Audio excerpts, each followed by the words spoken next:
السلام عليكم ورحمة الله وبركاته. الرمو حالة التجوالة قوتا مجتشو دا تقول كل سنو اسني تغرسيسا جتشو دا خنافي سيرت نهردفا أني مو هدو تكا نغم مجيسا آبي نما اسني تغرسيسو دي مخون جتشو دا اسني سكسوما الراغم مدن جيتي يادا خنافي سيرت نهردفا نسنين جا أما جوالة خينيا ni maaltu guute isaan beenu ni oowwaa maaltu isaa kanatti oogusaa akkasuma yeroo nuti bilbila namatti bilbillu ofuma isaatiif calnoo harkatti ja'a osoo ammas naannee isaa jirruuti caljaa jechuudha maaltu isa kana godhaa hin beenu jechuudha ni hallagama maaltu kana godhaa wallaalla kanammoo kanaan booda keessa seennee yoo viidiyoos diileet goonee waa hunda diileet goonuu inni immoo isin jijjiiramu akkasuma jechuudha akkasuma nu rakkisa maaltu isa kana godhaa ammoo haalatti isa safirraa qulqulleessinu isinitti agarsiisa sirriitti nu hordofaa amma pilaastoora seenneeti aappii takka gabbuufanna aappii sana immoo aappii hedduu bareedaadha jechuudha.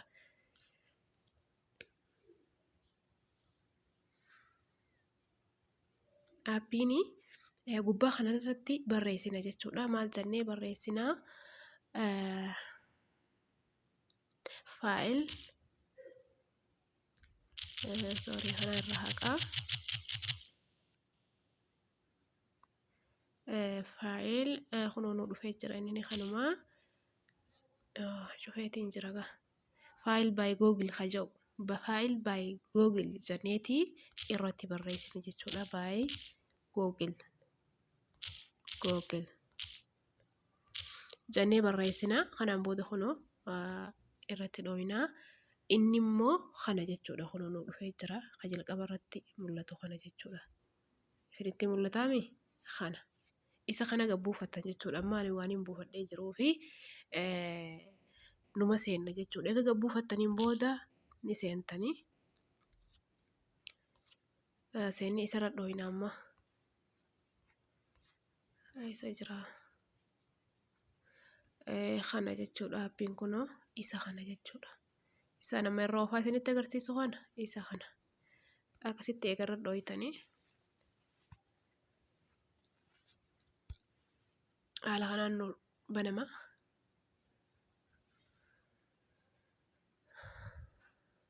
obsaan eeggannagaa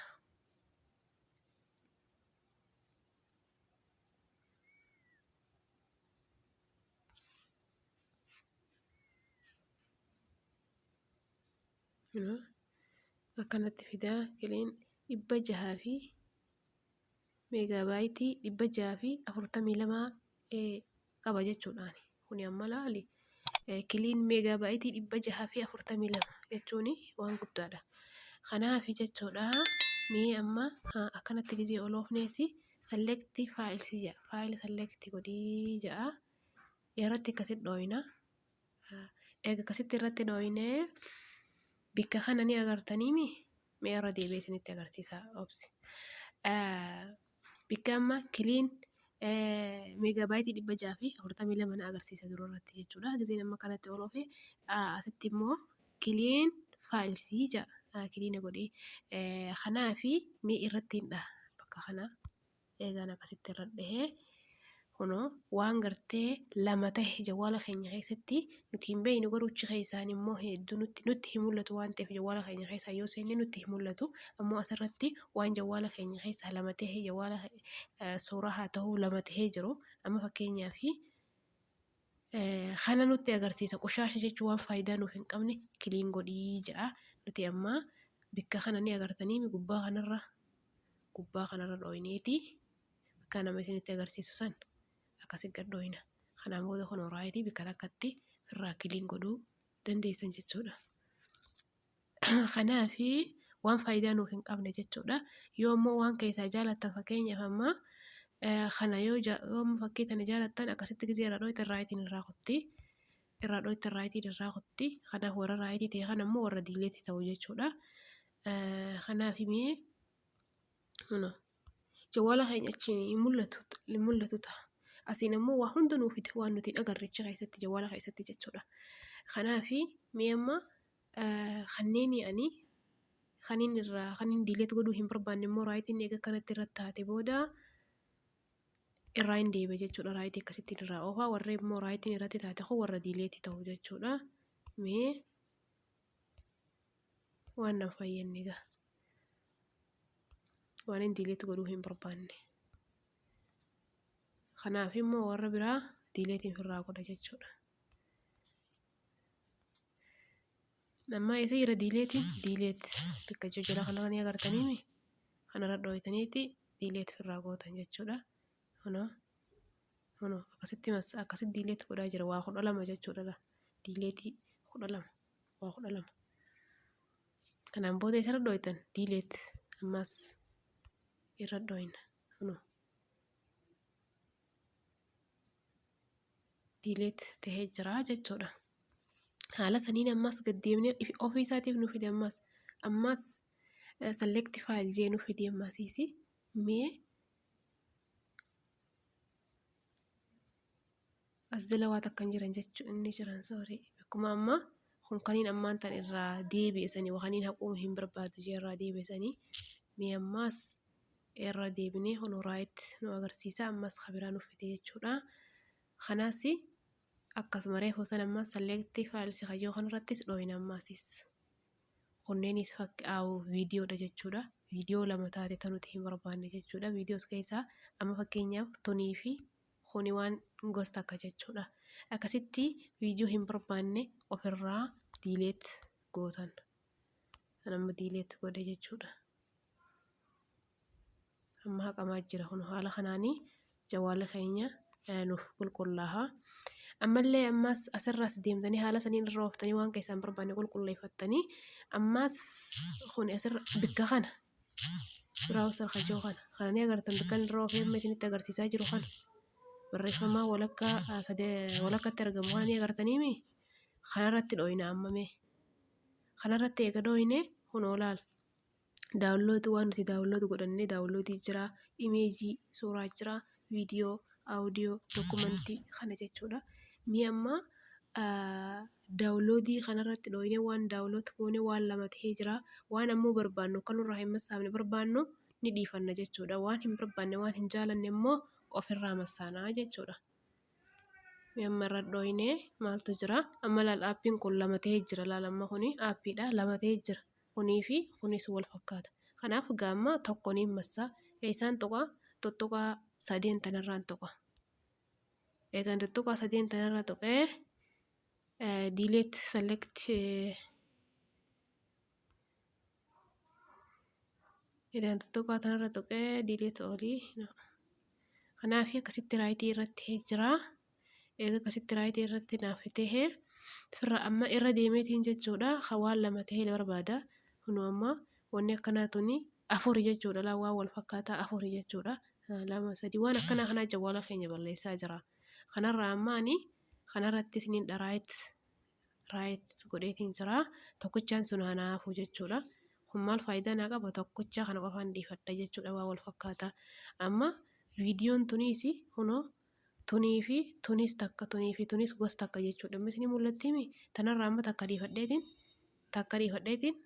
takka irratti raayitii godha jechuudha. Ofirraa bakka takkatti balleessuudhaa fi amma wanni asitti agartan kunis takka jechuudha. Kanaaf haala kanaanii diileeta isa jira diileetiin gubbaa kanarra jira jechuudha. Kunoo gubbaa kanarra bikka san dhooyna. Kana booda kunoo diileetii asirra dhooyna. Diileet waan lama ta'ee reefusanii khayra dhooyne san diileet nutee kunoo amma takka takkaan naa hafe jechuudha. Takka takka akkasitti haala kanaanii ofirraa diileet goonaa mii ammallee irra deebinee asumarratti deebina. Barreeffama jala kanarra barreeffama walakkaa jiru kanumarratti deebina mii ammallee irratti dhooyna. Eega irratti dhooynee dhahamee jira. Mii amma imeejii kanarra dhahina imeejii footoo suuraa jechuudha. Imeejii kanarra eega dhooyna kun akkanatti waa diila kanaa jira agartanii waan faayidaa nuuf hin qabne akkasitti irra ooloofnee amma kun ilaal fakkiin tunii fi fakkiin tunis takka jechuudha. Tanarraa takkitti isiidha irra dhooyneeti ofirraa massaana waan lama tahee jechuudha. Haala saniinii ofirraa massahuu dandeenya. Amma audio irratti deebina. Audioon tanaami audioodhaas Aawudiyoonis kunoo kana jirti. Irra ol deemneeti akkasitti irra gaxxooynee aawudiyoo lama taate waan lama tahee jechuudha. Oloofne akkanatti irra oloofnee maaltu lama tahee jiraa laallee kanaan booda firraa diileet goona jechuudha. Aawudiyoo irra gaxxooytanii dhaggeeffattanis diileet godhuu dandeessanii haala kanaanii jawwaala keenya qulqulleeffachuu dandeenya jechuudha. Aappiin isa kana aappiin bareedaadha itti fayyadamaa ammallee maasiisi aappii jechuudha. Aappii kun amma aappii jedha.